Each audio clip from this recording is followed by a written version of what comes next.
दोस्तों, क्या बीजेपी के कहने पर एक बार फिर से 33 साल बाद इस देश में बाबरी मस्जिद बनाने की तैयारी शुरू हो गई। दरअसल अगर बात की जाए, पश्चिम बंगाल से एक खबर सामने आते हुए दिखाई दे रही। पश्चिम बंगाल के मुर्शिदाबाद में एक नई मस्जिद बनाई जा रही है। लगभग 300 करोड़ इस मस्जिद को बनाने के लिए लगाए जा रहे हैं और ये जो मस्जिद बनाई जा रही है वो हुमायूं कबीर की तरफ से बनाई जा रही है, यानी कि इसका का पूरा देख रेख जो कर रहे हैं वो हुमायूं कबीर कर रहे हैं। 6 दिसंबर 2025 पूरे 33 साल बाद हुमायूं कबीर ने इस मस्जिद की नींव रखी है। नई मस्जिद बनाई जा रही है, लेकिन नई मस्जिद का नाम जो है वो सीधा सीधा बाबरी मस्जिद रख दिया गया है। बाबरी मस्जिद की बात की जाए दोस्तों, ये नाम काफी ज्यादा राजनीति के भेंट चढ़ता हुआ दिखाई दिया। राजनीति इस नाम को लेकर कई सालों से देश में होते हुए दिखाई दे रही है और जबकि हुमायूं कबीर इस मस्जिद का नाम, जो कि नई मस्जिद बनाई जा रही है, बाबरी मस्जिद रखते हुए दिखाई दिए, तो बीजेपी पर इल्जाम लगता हुआ दिखाई दिया। क्यों लगता हुआ दिखाई दिया आपको ये भी बता देता हूं, क्योंकि आने वाले दिनों में पश्चिम बंगाल के अंदर 2026 में चुनाव होना है और ऐसे में दोस्तों जबकि बाबरी मस्जिद की बात होते हुए दिखाई दे रही, तो आने वाले चुनाव में रिलीजियस पॉलिटिक्स इस मस्जिद को लेकर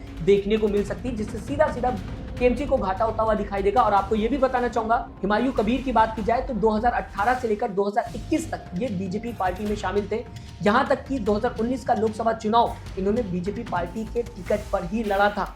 मुर्शिदाबाद से ही हारते हुए दिखाई दिए थे टीएमसी कैंडिडेट के सामने। और अब जबकि ये बाबरी मस्जिद बनाने की बात कर रहे हैं, या फिर ये कहा जाए बाबरी मस्जिद के नाम पर नई मस्जिद बनाने की बात कर रहे हैं, तो बीजेपी के ऊपर एआईएमआईएम प्रवक्ता आसिम वकाली ये इल्जाम लगाते हुए दिखाई दे रहे हैं कि बीजेपी के कहने पर ये सब कुछ होता हुआ दिखाई दे रहा है ताकि बीजेपी आने वाले बंगाल चुनाव में जीत सके रिलीजन के नाम।